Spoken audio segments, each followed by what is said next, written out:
Graça e a paz de Cristo, estamos dando continuidade à nossa série de mensagens sobre o Pentateuco. Já falamos sobre Gênesis e hoje nós vamos falar sobre o livro de Êxodo. E queria convidar você já a seguir todas as nossas redes sociais. Vai lá no nosso Instagram, Facebook, YouTube, podcast. O nosso nome é QG do JC Campos Marquês. Nos siga, compartilhe, comente, dê lá o seu like e que você possa compartilhar com o máximo de pessoas possível esse estudo que nós estamos fazendo, porque nós cremos que Deus irá nos ensinar muitas coisas acerca da sua palavra. Se você lembra, quando nós terminamos Gênesis lá no capítulo 50, José do Egito havia morrido e agora aqui no livro de Êxodo nós temos cerca de 300 a 350 anos após a morte de José. A Bíblia fala que o povo começou a se multiplicar muito rapidamente no Egito. E então veio Moisés. Deus chamou Moisés para que ele pudesse guiar o povo do Egito até a terra prometida, Canaã. E então o autor do livro de Êxodo é Moisés. E Êxodo tem 40 capítulos. Você lembra? Moisés, ele passou do seu nascimento até os seus 40 anos no Egito, sendo ensinado por todos os ensinos egípcios, pela Universidade do Egito.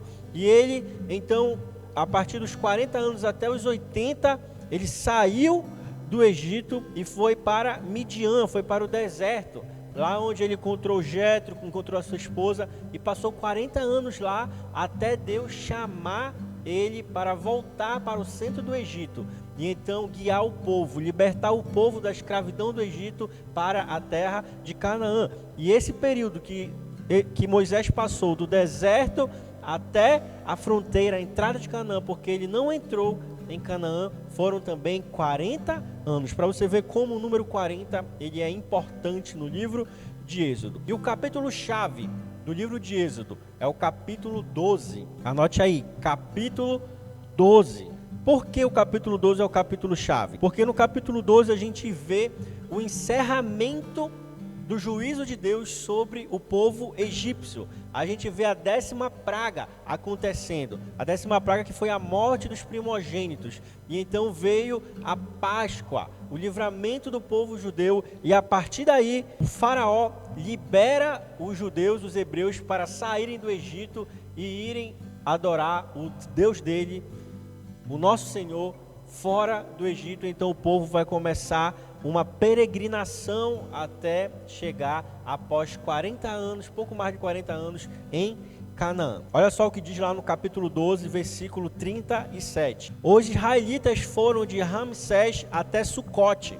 Havia cerca de 600 mil homens a pé, além de mulheres e crianças. Se a gente arredondar, eram 600 mil homens, somente homens, sem contar mulheres e crianças. Se a gente arredondar tudo, sempre tem mais mulher e criança do que homem.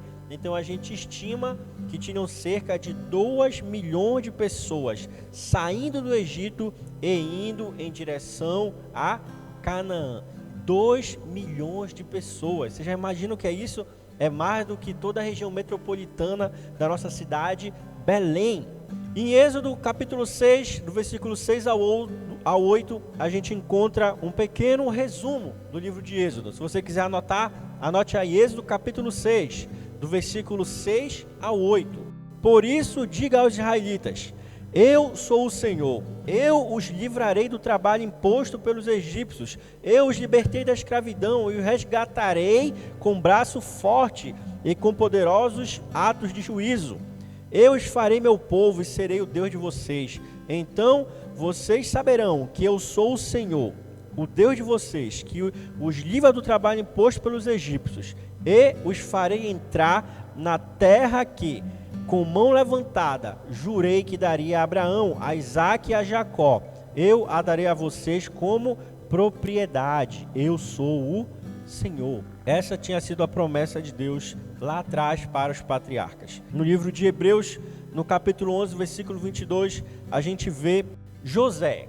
Lá no livro de Gênesis, ele morreu no Egito, mas ele havia feito um pedido de que quando Deus tirasse o seu povo do Egito, os ossos dele também fossem levados. Por isso José está lá no rol da fé de Hebreus, lá no capítulo 11, versículo 22, que diz assim: pela fé, José, no fim da vida, fez menção do êxodo dos israelitas do Egito e deu instruções acerca dos seus próprios ossos, Você lembra quando José chegou lá no Egito, após ele se estabelecer e virar o vice-governador, ser o braço direito do faraó, ele tinha cerca de 70 pessoas, mas o povo se multiplicou tanto, que a Bíblia fala que em poucos anos, em algumas centenas de anos, cerca de 300 e poucos anos, eles se tornaram milhões de pessoas, Vamos agora lá para o capítulo 1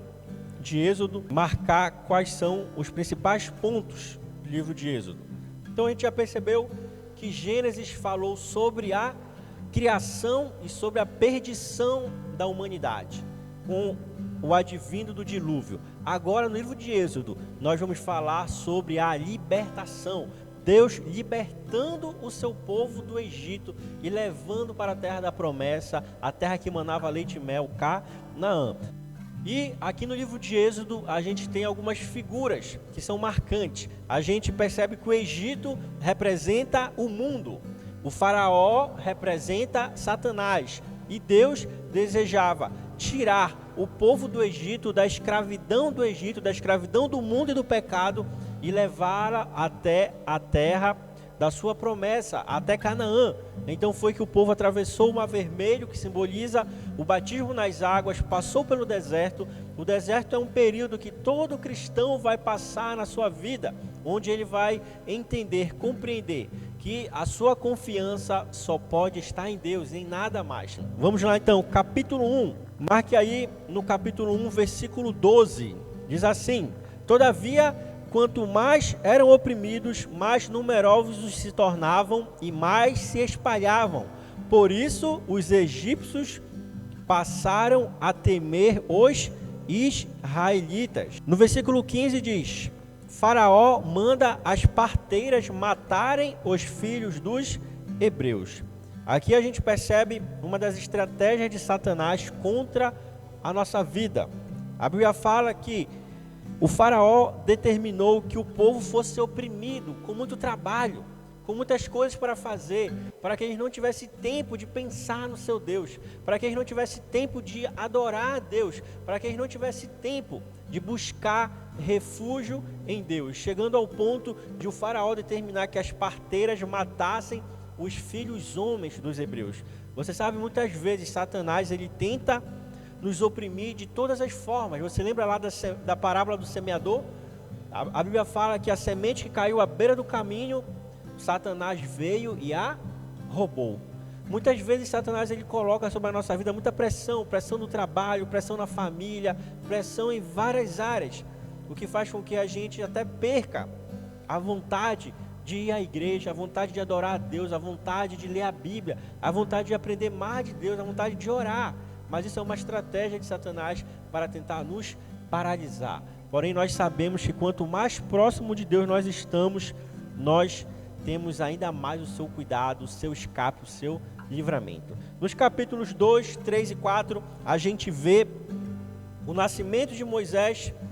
Ele foi deixado no Nilo pela sua mãe Joquebede, e então a filha do faraó o pegou e o criou como um egípcio. A gente vê os seus irmãos, Arão, Miriam, e a gente vê o chamado de Moisés, lá quando a sarça ardente começou a queimar, porém sem se consumir, Deus chamou Moisés.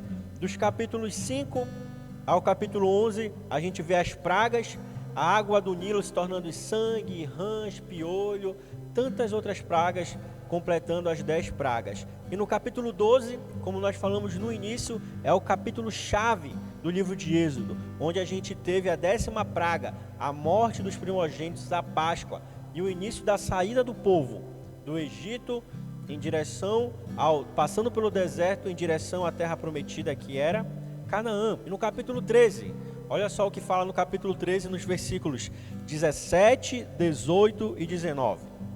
Diz assim: Quando o faraó deixou sair o povo, Deus não o guiou pela rota da terra dos filisteus, embora este fosse o caminho mais curto, pois disse: se eles se defrontarem com a guerra, talvez se arrependam e voltem para o Egito. Assim, o Senhor fez o povo dar a volta pelo deserto, seguindo o caminho que leva ao Mar Vermelho. Os israelitas saíram do Egito, preparados para lutar. Moisés levou os ossos de José, porque José havia feito os filhos de Israel prestarem um juramento quando disse: Deus certamente virá em auxílio de vocês.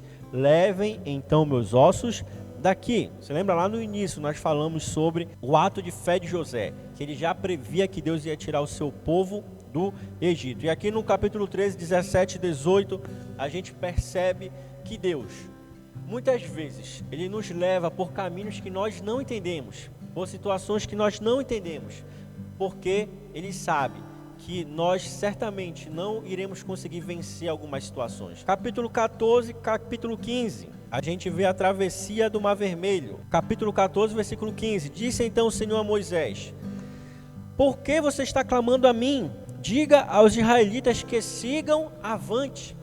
O povo estava saindo do Egito, chegaram à beira do Mar Vermelho, cerca de 2 milhões de pessoas, e Moisés começou a orar. E agora a gente não tem saída. À nossa frente está o Mar Vermelho e atrás de nós está o povo egípcio para nos matar, nos prender. E então ele começou a orar e Deus falou para ele: Moisés, não é só para orar, haja. Toque no mar com seu cajado e o mar vai se abrir. Isso é uma verdade bíblica. Você sabe, a nossa oração, ela deve estar sempre combinada com atitudes de fé. Se você está orando por algo, eu gostaria também que você pudesse ter atitudes de fé, de que a sua oração ela vai se converter em atitudes e ações que vai fazer com que Deus haja na sua vida. No capítulo 15, a gente vê o cântico de Moisés pela saída vitoriosa do Egito e a travessia milagrosa do Mar Vermelho.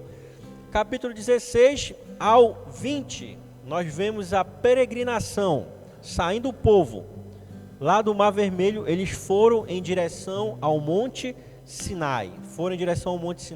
Foi um período em que eles tiveram a provisão divina, tiveram cura, tiveram cordonizes e maná, tiveram água brotando da terra. Deus, ele está mostrando o que para o povo?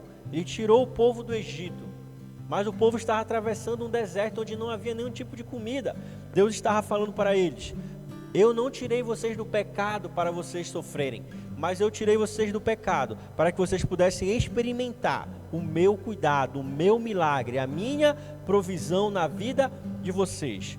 Lá no capítulo 19, versículo 5, a gente vê a aliança, o pacto de Deus com Moisés.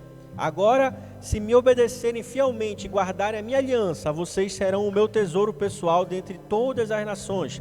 Embora toda a terra seja minha, vocês serão para mim como um reino e sacerdotes e uma nação santa. Essas são as palavras que você dirá aos israelitas. E a gente vê aqui que Pedro, lá em 1 Pedro, capítulo 2, versículo 9 e 10, ele também aplicou tais ensinamentos, mas agora aos gentios. Olha o que Pedro fala: vocês, porém, são geração eleita, sacerdócio real, nação santa, povo exclusivo de Deus, para anunciar as grandezas daquele que os chamou das trevas para a sua maravilhosa luz. Antes vocês nem sequer eram povo, mas agora são povo de Deus. Não haviam recebido misericórdia, mas agora receberam. No capítulo 20, a gente tem os 10 mandamentos. Do capítulo 21 ao 24, a gente tem um complemento desses mandamentos. Lá no livro de Números a gente vai estudar um pouco mais sobre isso. E do capítulo 25 ao 40, a gente tem a construção e a inauguração do tabernáculo por Moisés. Olha só o que fala no capítulo 25, versículo 2. Diga aos israelitas que me tragam uma oferta, receba de todo aquele cujo coração a compeli a dar. Aqui foi instaurada a oferta. Quando Moisés estava construindo o culto, o tabernáculo a Deus, ele então foi instruído a falar sobre a oferta. E olha só como é maravilhoso que está tudo alinhado com o Novo Testamento. Paulo em 2 Coríntios capítulo 9, versículo 7 fala: cada um dê conforme determinou em seu coração, não com pesar ou por obrigação, pois Deus ama quem dá com alegria. E no capítulo 40, já lá no final do livro de Êxodo, a gente vê a montagem do tabernáculo, a gente vê o significado do tabernáculo, a gente vê que Moisés, ele constrói o tabernáculo e todas as tribos começam a morar ao redor do tabernáculo. No centro está o tabernáculo, que mostra que Deus está habitando no meio do seu povo. E o tabernáculo ele apontava para Cristo, era um tipo de Cristo, como diz lá no Novo Testamento. E o verbo se fez carne e habitou entre nós. O verbo, quando ele fala o verbo habitou, significa que ele armou o seu tabernáculo entre nós.